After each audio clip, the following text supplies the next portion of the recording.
Hello friends. तो drama की starting में किंजो को दिखाया जाता है जहां डॉक्टर उसे बताते हैं कि कार एक्सीडेंट की वजह से उसकी ऑप्टिक नर्व पे इफेक्ट पड़ा है और वो अंधी हो चुकी है। तभी फ्लैशबैक में दिखाया जाता है जहां एक बार में पार्टी चल रही होती है। तो किंजो ड्रिंक लेके वहां आ रही होती है। तभी एक पर्सन उसे पकड़ के अंदर खींच लेता है और नशे में होने के कारण वो उसके क्लोज जाने की कोशिश करता है। ये इस ड्रामा का हीरो मिस्टर फुजिन है। यहाँ किंजो उसे अपने से दूर करते हुए कहती है, जैसा आप समझ रहे हैं वैसा नहीं है, मैं यहाँ केवल वेट्रेस का काम करती हूँ। पर फुजिन तो उसकी एक बात नहीं सुनता और कहता है, मैं तुम्हारी रिस्पॉन्सिबिलिटी लेने के लिए रेडी हूँ। ये कह के वो शुरू हो जाता है। थोड़ी देर बाद किंजो उस रूम से बाहर निकल के भाग जाती है। तभी वहाँ उसका पेंडेंट गिर जाता है और जैसे ही मिस्टर फुजिन उस रूम से बाहर आता है तो वो उस पेंडेंट को उठा लेता है। इधर किंजो आज उसके साथ जो कुछ भी हुआ उसके बारे में सोच के रोड पे जा रही होती है। तभी वो देखती है सामने से एक कार एक ओल्ड लेडी को टक्कर मारने वाली होती है। तभी किंजो उस ओल्ड लेडी को साइड में कर देती है और उसका एक्सीडेंट हो जाता है। तो प्रेजेंट में ये सोच के वो काफी उदास होती है। तो डॉक्टर उसे कहते हैं, आपको उदास होने की जरूरत नहीं है, अगर आप अपना ट्रीटमेंट करवाती हो तो आपकी आंखें ठीक हो सकती है। थोड़ी देर बाद किंजो के पेरेंट्स उसे जबरदस्ती हॉस्पिटल से ले जा रहे थे। तो किंजो कहती है, मॉम, डॉक्टर ने कहा है कि मेरी आइज़ अभी भी ठीक हो सकती है, फिर आप मुझे घर क्यों ले जा रही हो? उसकी मॉम कहती है, अब तुम्हारी आंखें कैसे ठीक होगी, वैसे भी तुम्हारे ट्रीटमेंट के लिए हमारे पास पैसे नहीं है। किंजो कहती है, पर उस 1 मिलियन का क्या हुआ जो उन ओल्ड आंट ने मेरे ट्रीटमेंट के लिए दिए थे? मॉम कहती है, तुम क्या बकवास कर रही हो, और तुमसे किसने कहा था रोड पे जाके लोगों को बचाने के लिए? तभी डैड कहते हैं, तुम अभी भी इससे बातें कर रही हो, हम घर जाने के बाद इसकी मैरिज उस ओल्ड क्रिपल मैन से करवा देंगे। ये सुन के किंजो कहती है, डैड, मुझे अभी स्कूल जाना है, मैं किसी से मैरिज नहीं करूंगी। पर उसके पेरेंट्स तो उसे जबरदस्ती घर ले जाते हैं। थोड़ी देर बाद मिस्टर फूजन अपने असिस्टेंट के साथ हॉस्पिटल में आता है और किंजो के बारे में पूछता है। तो असिस्टेंट बताता है, बॉस, थोड़ी देर पहले वो यहीं पे थी, पर शायद वो डिस्चार्ज लेके यहाँ से जा चुकी है। इस पर फूजन कहता है, जितना जल्दी हो उसे ढूंढ के मेरे सामने लाओ। जब ग्रैंडमा को ये बात पता चलती है कि किंजो हॉस्पिटल में नहीं है, तो वो फूजिन से कहती है, तुम कुछ भी करो और कैसे भी करके उसके बारे में पता करो।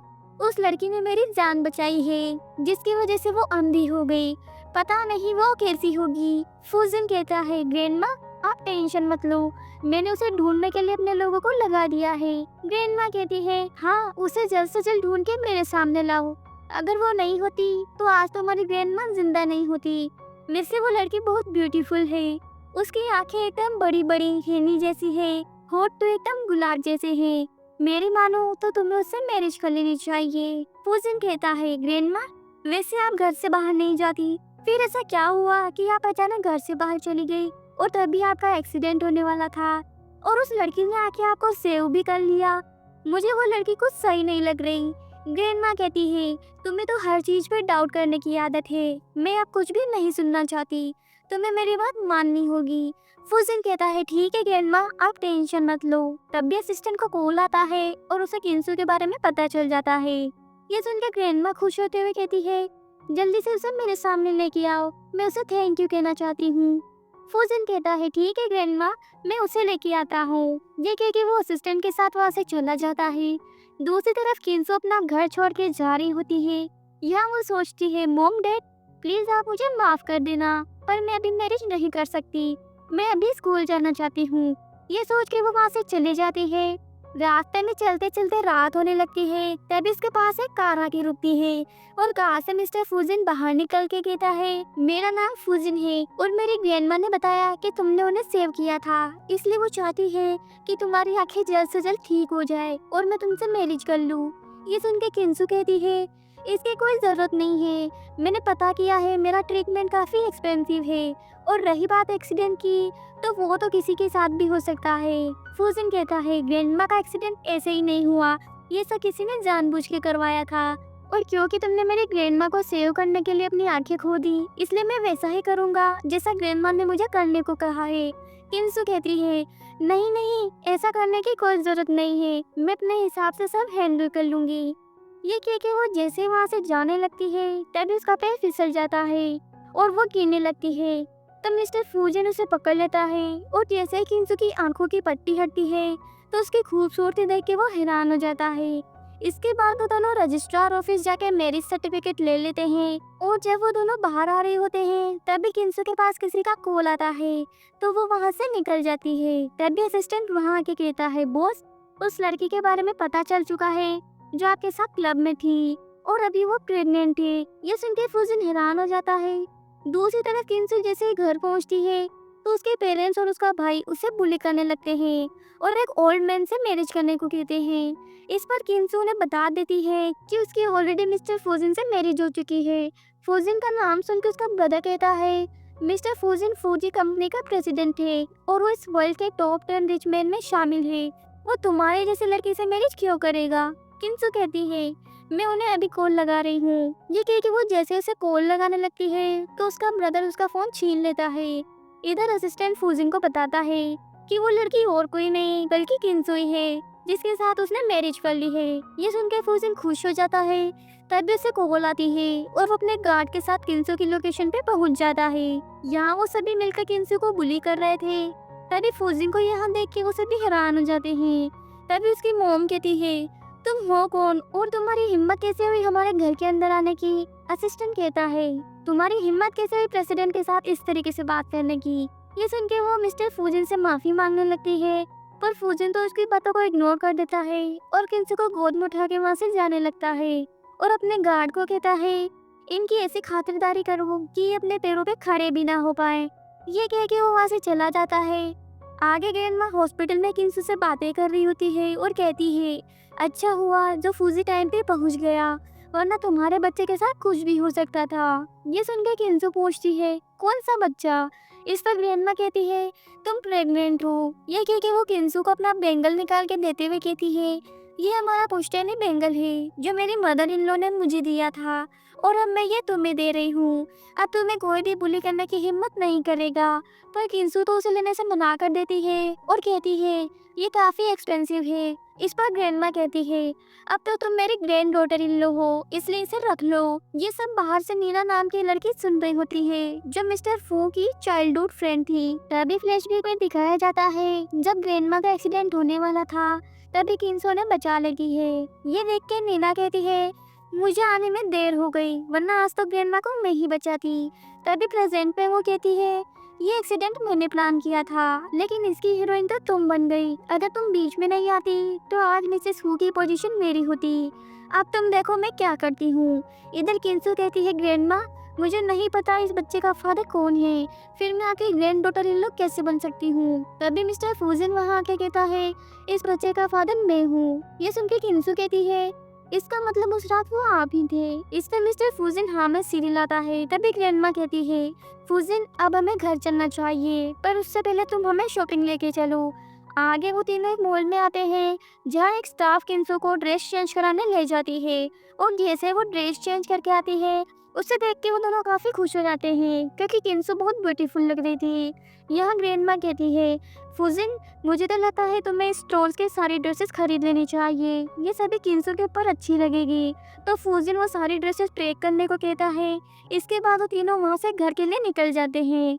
घर पे मिस्टर फूजन किंजू से कहता है, प्लीज मुझे माफ कर दो, मुझे पता है हमारी वजह से तुम्हें बहुत सफर करना पड़ा है। इस पर किंजू कहती है, आपको माफी मांगने की कोई जरूरत नहीं है बल्कि मैं तो आपकी शुक्रगुजार हूँ क्योंकि आपने मेरी जान बचाई है। इसके बाद वो दोनों बातें करने लगते हैं। तभी किंजू कहती है, मिस्टर फूजन क्या मैं स्कूल जा सकती हूँ?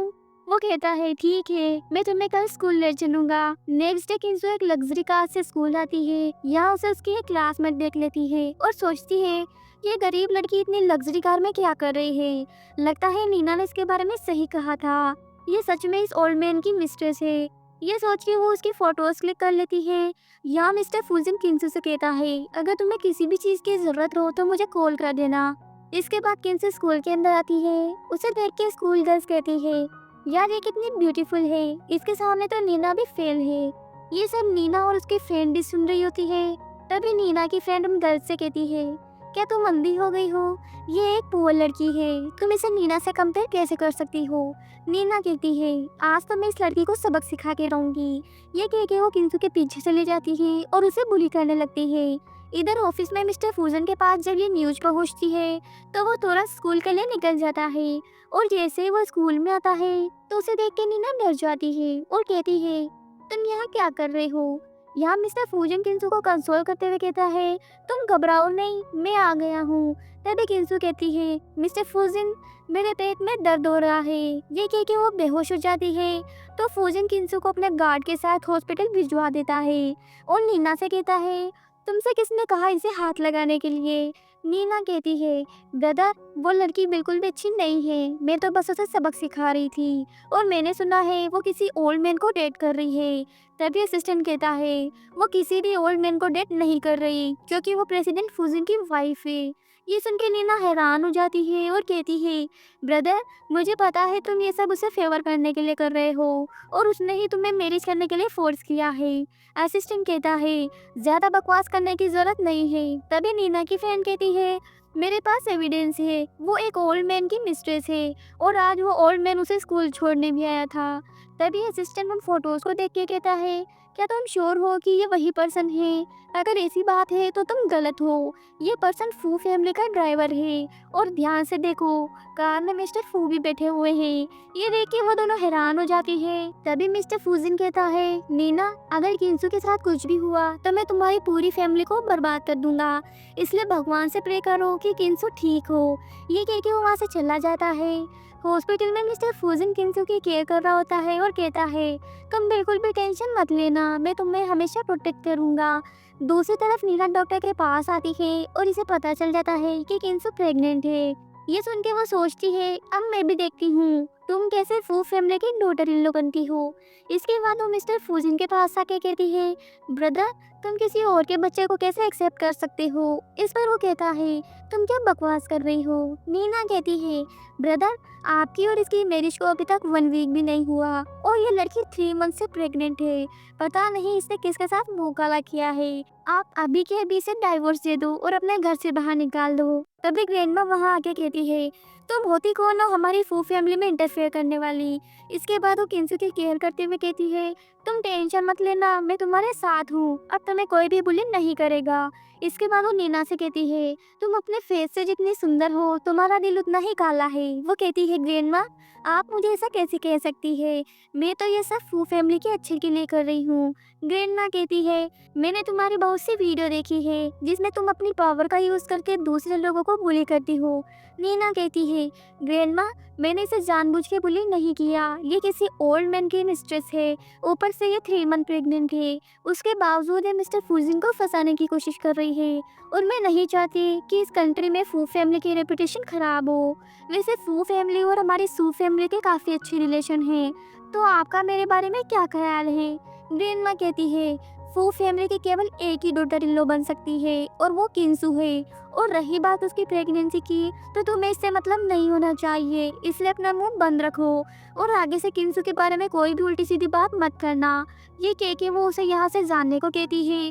तो नीना गुस्से में वहाँ से चली जाती है और सोचती है, किंसू तुम्हारी वजह से आज मेरी इतनी इंसल्ट हुई, अब देखो मैं तुम्हारे साथ क्या करती हूँ, मैं तुम्हारी लाइफ मौत से भी बदतर कर दूंगी। इसके बाद वो किंसू के पेरेंट्स के घर आती है और उन्हें किंसू की प्रेगनेंसी के बारे में बताते हुए कहती है, फू फैमिली बहुत गुस्से में है क्योंकि उन्हें किंसू की प्रेगनेंसी के बारे में पता चल गया है और आप किंसू की फैमिली हो, इसलिए आप ही कुछ कर सकते हो। ये सुन के मॉम कहती है, तुम टेंशन मत लो, उस किंसू को तो मैं हैंडल कर लूंगी, उसकी वजह से फू फैमिली को कोई भी प्रॉब्लम नहीं होगी। दूसरी तरफ फूजिन और किंसू एक दूसरे से बातें कर रहे होते हैं तो किंसू स्कूल जाने के लिए कहती है। इस पर फूजिन उसे कुछ दिनों के लिए स्कूल से लीव लेने को कहता है ताकि उसे कोई भी प्रॉब्लम ना हो। इस पर वो कहती है, फूजिन आप मेरे साथ हो तो कोई भी मुझे बुली नहीं करेगा, थोड़े टाइम बाद तो मैं खुद ही लीव ले लूंगी। इस पर फूजिन भी एग्री हो जाता है और उसे सुलाने के लिए रूम में ले जाता है। किंसू को सुलाने के बाद वो भी बेड पर लेट जाता है। ये देख के किंसू कहती है, क्या आप बाहर नहीं जाओगे? वो कहता है, प्रेग्नेंट वुमन के पास हर वक्त किसी का होना जरूरी है, इसलिए आज मैं यहीं रहूंगा। ये सुन के वो थोड़ा नर्वस हो जाती है और जैसे ही कुछ कहने वाली होती है तभी उनके लिए ये सीन ऑकवर्ड हो जाता है। तो मिस्टर फूजिन उसे किस कर लेता है। तो किंशु उसे अपने से दूर करते हुए कहती है, डॉक्टर ने यह सब करने के लिए मना किया है। इस पर फूजिन कहता है, लगता है तुम मेरे बारे में गलत सोचती हो। वो कहती है, नहीं नहीं मिस्टर फूजिन, ऐसी बात नहीं है। तभी फूजिन उसे थैंक यू बोलते हुए कहता है, तुम्हारी वजह से मेरी लाइफ में इतनी खुशियाँ आई हैं। मैं तुम्हें जितना थैंक यू बोलूँ उतना कम है। ये सुन के किंशु कहती है, आज आप इतना सेंटिमेंटल क्यों हो रहे हैं। वो कहता है, बाकी की बात हम कल करेंगे, अभी सो जाओ, सुबह जल्दी भी उठना है। ये कह के वो दोनों सो जाते हैं। नेक्स्ट डे स्कूल में नीना और उसकी फ्रेंड्स किंशु की बुराई कर रही होती है। तभी नीना कहती है, आज तुम देखो मैं किंशु की रेपुटेशन कैसे खराब करती हूँ। जब किंशु स्कूल में आती है तो कुछ गर्ल्स उसके बारे में बातें करने लगती है और कहती है, पता नहीं कैसे कैसे लोग स्कूल में आ रहे हैं। स्कूल गर्ल होते हुए भी किसी ओल्ड मैन की मिस्ट्रेस बनी हुई है। ये सुन के किंशु वहाँ से चली जाती है। इधर किंशु के ब्रदर और उसकी मॉम को भी इस न्यूज़ के बारे में पता चल जाता है, तो वो जल्दी से किंशु को लेने स्कूल में चले जाते हैं। यहाँ वो दोनों किंशु को अपने साथ चलने को कहते हैं, पर वो तो घर जाने से मना कर देती है। तभी उसका भाई नाटक करते हुए कहता है, डैड की तबीयत बहुत खराब है, वो आईसीयू में एडमिट है। वो मरने से पहले एक बार तुमसे मिलकर माफी मांगना चाहते हैं। क्या तुम उनकी लास्ट विश भी पूरी नहीं करोगी। ये सुन के किंशु थोड़ा इमोशनल हो जाती है और उनके साथ जाने के लिए मान जाती है। तभी ग्रैंडमा उसे उन दोनों के साथ जाते हुए देख लेती है, तो ड्राइवर को उनका पीछा करने को कहती है। इधर मॉम किंशु को वेडिंग ड्रेस पहना के रेडी कर रही थी, तो किंशु पूछती है, मॉम डैड से मिलने के लिए आपने मेरी ड्रेस चेंज क्यों करवाई। मॉम कहती है, तुम्हारे फादर तुम्हें एक बार शादी के जोड़े में देखना चाहते हैं, इसलिए उनकी लास्ट विश पूरी कर दो। इसके बाद वो किंशु को एक जगह लेके आती है और उससे मैरिज रिचुअल्स कराने लगती है, जिससे किंशु को पता चल जाता है कि ये लोग धोखे से उसे यहाँ लेके आए हैं और इसकी शादी किसी ओल्ड मैन से करवा रहे हैं। तो किंशु वहाँ से भागने की कोशिश करती है, पर वो लोग उसे वहाँ से भागने नहीं देते। तभी ग्रैंडमा वहाँ आ जाती है और किंशु की केयर करने लगती है। उन्हें देख के किंशु की मॉम कहती है, तुम कौन हो जो इसे बचाने यहाँ आई हो। ग्रैंडमा कहती है, मैं फू ग्रुप की ओल्ड लेडी हूँ और तुम लोगों की हिम्मत कैसे हुई मेरे ग्रैंड डॉटर इन लोग के साथ ये सब करने की। लगता है तुम लोगों को फू फैमिली का कोई डर नहीं है, अब अंजाम भुगतने के लिए तैयार रहो। इस पर किंशु की मॉम कहती है, पर हमें तो पता चला कि आप किंशु से गुस्सा हो क्योंकि वो प्रेग्नेंट है, इसलिए हम इसकी मैरिज किसी और मैन से करवा रहे थे ताकि आपकी फैमिली की रेपुटेशन खराब ना हो। इस पर किंशु का भाई समझ जाता है कि नीना ने इन्हें बेवकूफ़ बनाया है। इसके बाद ग्रैंडमा जैसे ही किंशु को वहाँ से ले जाने लगती है, तभी वो ओल्ड पर्सन कहता है, मुझे नहीं लगता ये फू ग्रुप की ओल्ड लेडी है, क्योंकि मैं फू कंपनी का मैनेजर हूँ और जहाँ तक मुझे पता है मिस्टर फूजिन की ग्रैंडमा की तबीयत अभी ठीक नहीं है, इसलिए वो अब्रोड में है। इसका मतलब ये औरत झूठ बोल रही है। ये सुनकर किंशु की मॉम उनके ऊपर चिल्लाने लगती है और उन्हें थप्पड़ लगा देती है। इस पर ग्रैंडमा कहती है, लगता है तुम लोगों को अपनी जान प्यारी नहीं है। मैं अभी अपने ग्रैंडसन को कॉल लगाती हूँ।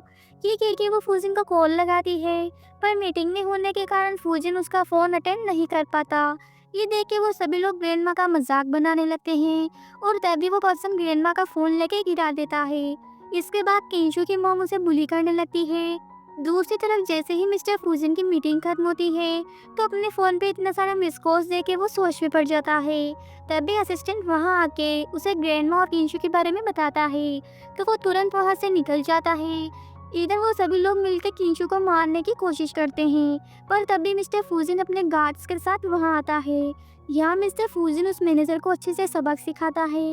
ये देख के किंशु की फैमिली फूजिन से माफ़ी मांगते हुए कहती है, प्लीज़ हमें माफ़ कर दो, ये सब हमें आपकी फ्रेंड नीना ने करने के लिए कहा था, वरना हम तो ऐसा करने के बारे में सोच भी नहीं सकते।